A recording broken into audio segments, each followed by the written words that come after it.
Bonjour à tous et bienvenue sur Bismart. Retrouvez comme tous les jours le best-of de votre émission Smart Tech présentée par Delphine Sabatier. Justement, vous demandez à ce qu'il y ait un véritable ministère. Pourquoi est-ce nécessaire ? Alors oui, c'est vrai qu'on pourrait penser que le numérique est un sujet éminemment transverse et que finalement chaque ministère pourrait finalement s'occuper de ce sujet-là dans la partie qui le concerne. Mais là, je renvoie la question, quid du ministère de l'écologie ? L'écologie est aussi un sujet éminemment transverse. Et pourquoi aujourd'hui le ministère de l'écologie est un ministère phare dans l'organisation du gouvernement? Tout simplement parce que nous sommes dans un siècle éminemment écologique, qu'aujourd'hui, toute politique publique doit être quelque part éco-conçue et doit prendre en compte les impacts environnementaux. Eh bien, le numérique, c'est exactement la même chose.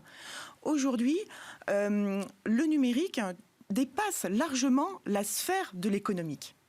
Il faut vraiment en prendre conscience. Nous sommes dans une 4e révolution industrielle liée au traitement des données et au développement de l'intelligence artificielle qui bouleverse tout sur son passage. Et on le voit bien, on l'a bien vu avec la pandémie, ça bouleverse nos rapports sociaux, ça bouleverse effectivement, bien évidemment, le secteur économique, mais aussi le secteur politique. Est-ce que pour autant on a besoin d'un ministère dédié ? Oui.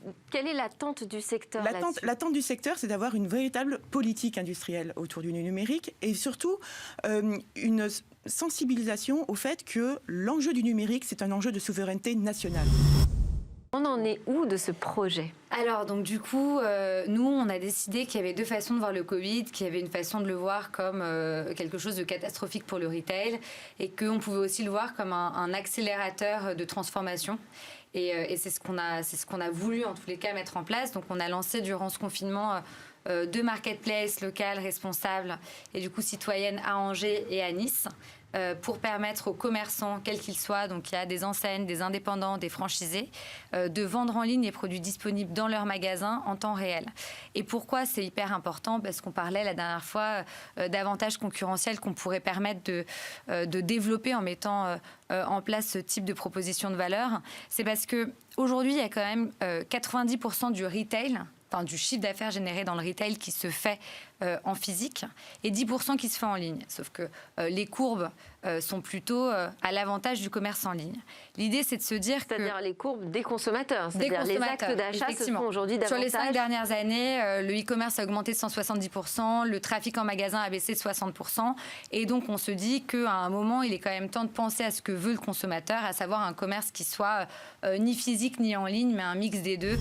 Qu'est-ce qui vous fait croire que les boutiques, que les centres-villes ont une chance demain dans le monde tout numérique ? D'abord, je vais vous donner 2 chiffres qui sont très intéressants. La première, c'est l'importance du marketing numérique.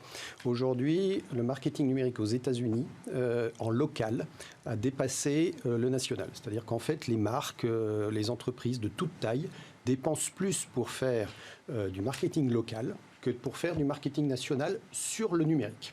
Première chose. Et puis après, c'est-à-dire que s'ils le font eux, il va falloir qu'on le fasse nous, c'est ça votre position ? Et la même tendance est en France, c'est-à-dire qu'aujourd'hui, le local a une croissance qui est 2 fois plus rapide que le national. C'est-à-dire, en gros, le digital local, en 2019, c'était plus 20, plus 25%. Et ça continue de s'accélérer, notamment quoi ? Parce qu'on part de loin ? Non, alors, il y a une tendance qui est en train de... D'abord, il y a plusieurs choses qui sont assez fortes. Il y a le circuit court. Aujourd'hui, tout le monde veut du circuit court en disant mais pourquoi je vais aller acheter un produit à des dizaines de milliers de kilomètres si je peux le trouver à 500 mètres. Il y a également la volonté maintenant de créer une véritable expérience croisée entre votre magasin, ce que vous allez faire dans votre magasin, et ce que vous allez faire dans votre salon. C'est ce que moi j'appelle de plus en plus l'e-commerce de proximité. Est-ce que vous croyez que c'est quelque chose vraiment d'ancré ou là on parle de quelques bobos parisiens voilà. Non, clairement, c'est hyper ancré à Simple Maps. On a fait ce choix-là. On a fait ce choix-là de dire des marketplaces, ça existe, de la technologie, vous en avez tous développé, et puis pour le coup, vous êtes des belles réussites.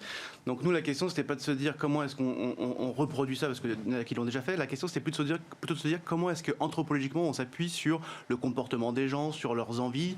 Et là, pour le coup, on est rentré dans un système où on joue avec les gens, on fait jouer les gens avec le territoire, avec tout ce qu'ils ont autour d'eux. On s'appuie sur une carte Comme ça, en plus, on n'est pas cloisonné à des limites de ville.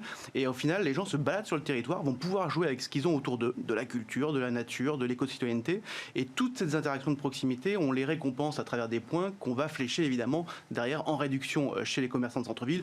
Ou si vous êtes vraiment sympa, vous pouvez même le transformer en plus en don à des assos. Donc l'idée, c'est de dire, les gens ont envie de changement. Maintenant, ils vont avoir la possibilité de le faire parce qu'il y a plein de solutions qui existent. Donc... Vous croyez finalement que c'est encore un intérêt de garder une vraie boutique physique ? Oui, je pense que la difficulté, c'est de gérer ça dans un global entre la partie digitale et la partie physique. Parce que ce qu'on disait tout à l'heure est effectivement important. Nous, on fait des boutiques qui peuvent être magnifiques, mais une boutique magnifique au milieu du désert, ça sert à rien du tout. Et le changement que je vois entre le numérique et le physique, c'est qu'on passe de commerçants qui avaient l'habitude d'avoir un pas de porte. En fait, ils croyaient payer une boutique avec des murs pour mettre des produits. C'est pas ça qu'ils achetaient, en fait. Ce qu'ils achetaient, c'était un passage. Donc, il y a d'ailleurs beaucoup de marques qui, avant d'ouvrir une boutique, se mettent dans la rue pendant un jour, 10 jours et regardent combien de gens sont passés et qui est passé et comment. Donc, c'est un passage qu'on avait avec une boutique physique. Et quand on passe au digital, au e-commerce ou autre, non, tout ce passage-là, il n'existe plus. Donc, il faut le générer. Donc, c'est une transformation pour les commerçants qui doivent complètement changer leur méthode.